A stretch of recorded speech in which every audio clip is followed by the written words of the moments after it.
खुद से प्यार करना ही हमारे जिंदगी का अहम हिस्सा है। इसके बाद ही आप खुले दिल से किसी और को प्यार करने में सक्षम हो पाते हैं। एक दिन के 24 घंटे ऑफिस और घर के कामों में बीत जाता है।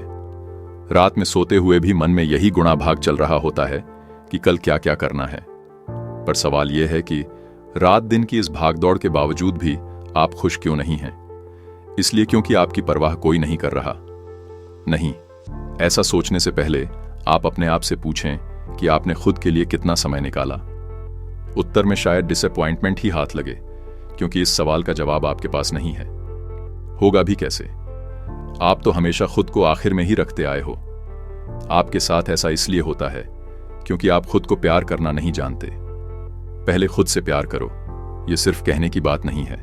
सभी लाइफ कोच इसे खुशहाल जिंदगी जीने का एक बेहद खूबसूरत रास्ता मानते हैं। हम कितनी बार खुद को इस बात से नाखुश पाते हैं कि हम कौन हैं और हमारा जीवन क्या बन गया है। कितनी बार हमें ऐसा लगता है कि हम अपनी क्षमता के अनुसार नहीं जी रहे हैं, या अगर चीजें अलग होती तो हम बेहतर कर सकते थे। हम बहुत समय यह सोचते हुए बिताते हैं कि काश चीजें अलग होती, लेकिन सच्चाई यह है कि वे कभी अलग नहीं हो सकती। जितनी जल्दी आप खुद को, अपने जीवन और अपनी वास्तविकता को एक्सेप्ट करना सीखेंगे, आप उतने ही खुश रहेंगे। हम इस वीडियो में आगे जानेंगे कि आप खुद को वैसे ही कैसे एक्सेप्ट करें जैसे आप हैं, और खुद को वैसे ही प्यार करना सीखें जैसे आप हैं। दी करेज टू बी डिसलाइक। इस चीज को हम वीडियो के माध्यम से समझेंगे। दी करेज टू बी डिसलाइक एक कंडीशन है जो हमें खुद को वैसे ही एक्सेप्ट करने में मदद करती है जैसे हम हैं। सभी अच्छाइयों और बुरी चीजों के साथ फिट हो सकते हैं। जरूरत तो सिर्फ खुद को एक्सेप्ट करने और गले लगाने की है। अगर आप उनमें से हैं जो दूसरों की राय से परेशान हो जाते हैं, तो आप सही जगह पर हैं।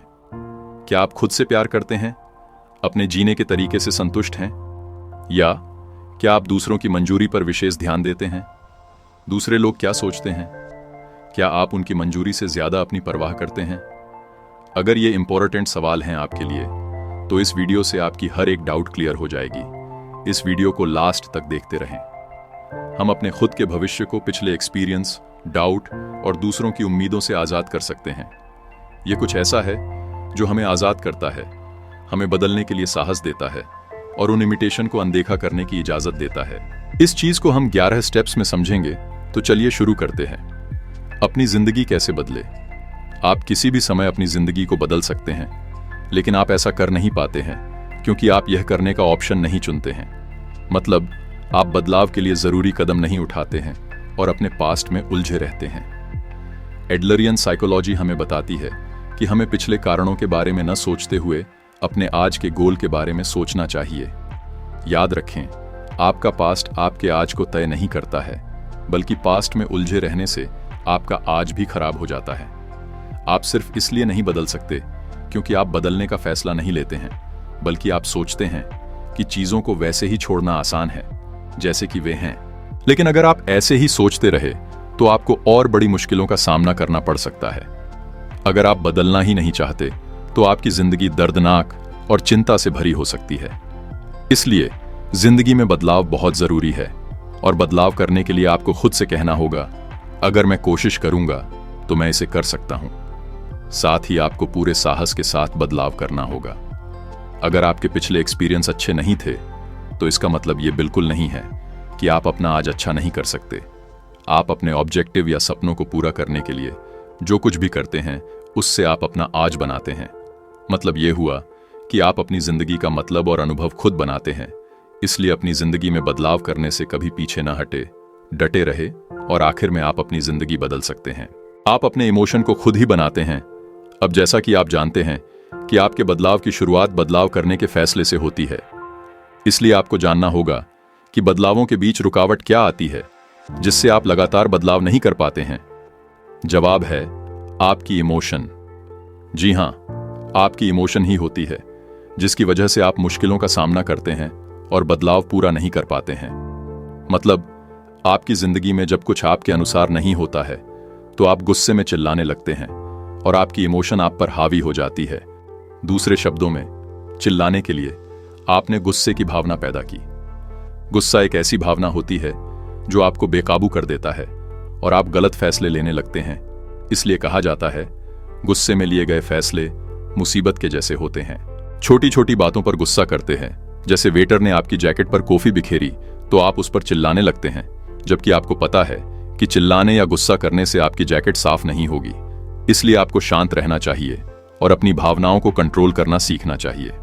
अगर आप अपनी इमोशन और गुस्से को काबू नहीं कर सकते हैं तो आप अपनी जिंदगी को भी कंट्रोल नहीं कर पाएंगे। इन सब से बाहर निकलने के लिए अभी अपने आप को एक्सेप्ट करें और अपनी इमोशन को खुद पर हावी ना होने दें। शांत रहने की कोशिश करें, गलतियों के लिए खुद को और दूसरों को माफ करें। साथ ही रिजल्ट की परवाह किए बिना आगे बढ़ने का साहस रखें। अगर आप अपनी इमोशन को कंट्रोल करना सीख जाते हैं तो आप अपनी पूरी जिंदगी को कंट्रोल कर सकते हैं। एडलरियन साइकोलॉजी का इस्तेमाल करें। हम सभी लोग अपनी जिंदगी का डिटर्मिनेशन अपने पिछले अनुभवों के अनुसार करते हैं और कई बार यही हमारी लाइफस्टाइल को भी बनाता है, जो तय करता है कि आप दुनिया और खुद को कैसे देखते हैं। जैसा कि रुपेश नाम के एक लड़के को बचपन में एक बार घर से बाहर निकलने पर एक्सीडेंट जैसी दिक्कत का सामना करना पड़ा, जिसकी वजह से उसके मन में डर रह जाता है, इसलिए उसे उस सदमे से बाहर आने में परेशानी आती है। एडलरियन मेथड से पता चलता है कि रुपेश बाहर जाने का लक्ष्य नहीं बनाता है, इसलिए बाहर आने के लिए वह चिंता और डर का सामना कर रहा है। इसी तरह वह दुनिया को भी डरावनी दुनिया के रूप में देखता है। लेकिन यह डर सिर्फ एक बहाना है, क्योंकि अगर रुपेश ने कभी बाहर निकलने की कोशिश ही नहीं की तो भला वो उस सदमे से बाहर कैसे आ सकता है। इसी तरह आपको अपनी जिंदगी में किसी भी काम का नतीजा जानने के लिए उस काम को करके देखना जरूरी है, तभी आप उसके पॉजिटिव पहलू को भी देख पाएंगे। आपकी जिंदगी में अब तक जो कुछ भी हुआ है उसका इस बात से कोई लेना देना नहीं होना चाहिए कि आप अब से कैसे जीते हैं। ध्यान रहे, आप आज में रह रहे हैं और आप वही हैं जो खुद अपनी जिंदगी को तय करते हैं। इसलिए पूरे साहस के साथ खुद में भरोसा रखते हुए आगे बढ़े और अपने लक्ष्यों को हासिल करें।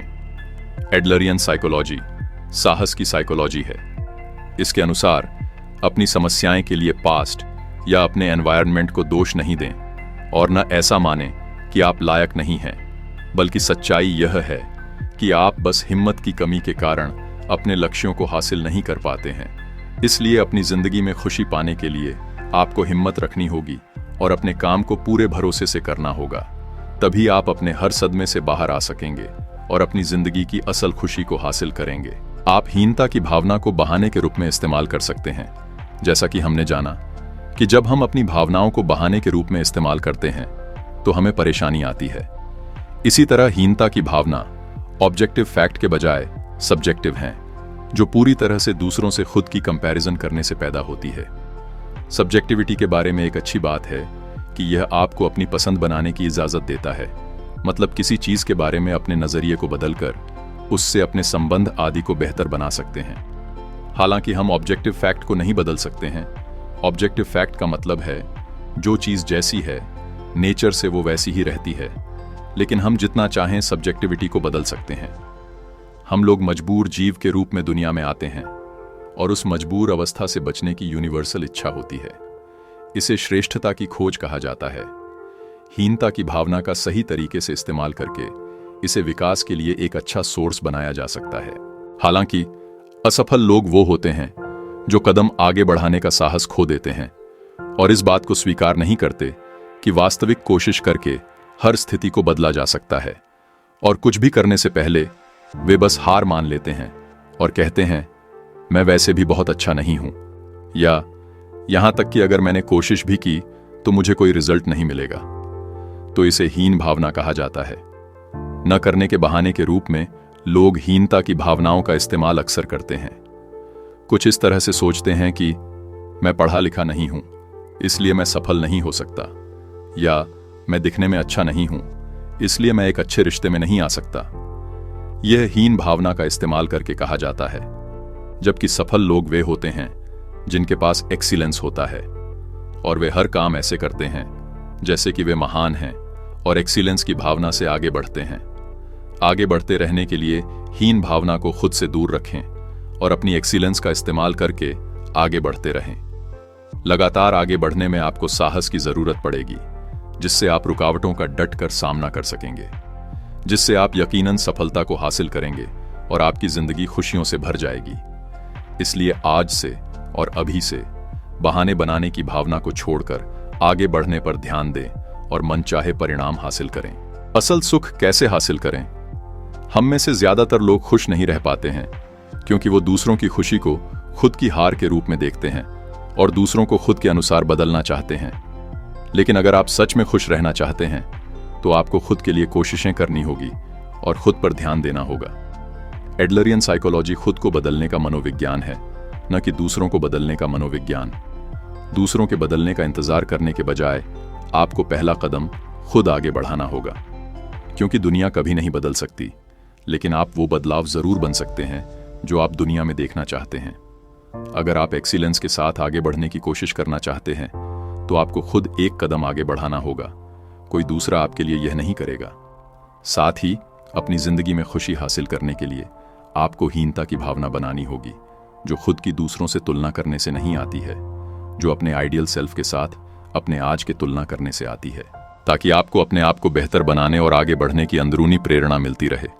अपनी सफल जिंदगी को बनाते समय बहुत से लोग खुश नहीं होते हैं क्योंकि वे सिर्फ कंपटीशन में रह रहे हैं। लेकिन जब आप यह महसूस करेंगे कि लोग मेरे साथी हैं, तो दुनिया को देखने का आपका तरीका बदल जाएगा और आप अपनी खुशी को हासिल कर सकेंगे। एडलर मानते हैं कि एक्सीलेंस की खोज महान होने की कोशिश करने की एक यूनिवर्सल इच्छा है, जो आपको आगे बढ़ने के लिए खुद कदम उठाना सिखाती है, जिसके लिए आपको बाकी लोगों की तुलना में बड़ा होने का लक्ष्य बनाने के लिए कंपटीशन करने की जरूरत नहीं है। याद रखिए, हम सभी एक दूसरे से अलग हैं और सब में अपनी अलग खूबी है। हम किसी के साथ कंपटीशन करने के लिए नहीं चलते हैं, बल्कि खुद को बेहतर करने के लिए चलते हैं। इसलिए जो अब आपके पास है उससे आगे बढ़ने की कोशिश करें। आपका कंपटीशन आपके खुद से होना चाहिए, जिससे आप खुद को सबसे अच्छे तरीके से डेवलप कर सकते हैं। अपने बारे में सोचना, चिंता करना, फैसले लेना और अपनी खुशी बनाना सब आप पर ही निर्भर करता है। इसलिए साहस के साथ आगे बढ़ें, अपने कल से आज बेहतर बनने पर ध्यान दें और तब तक अपने आइडियल गोल की तरफ बढ़ते रहें जब तक उसे हासिल न कर लें। हमने अब तक 5 स्टेप्स को इस वीडियो में डिस्कस किया है। ये वीडियो पहले ही काफी लंबी हो चुकी है, तो बाकी के 6 स्टेप्स हम नेक्स्ट वीडियो में डिस्कस करेंगे। आशा करता हूं आपको ये वीडियो पसंद आई होगी। अगर आई है तो प्लीज इस चैनल को सब्सक्राइब करें और अपने दोस्तों को भी शेयर करें, ताकि उन्हें भी इससे फायदा मिल सके।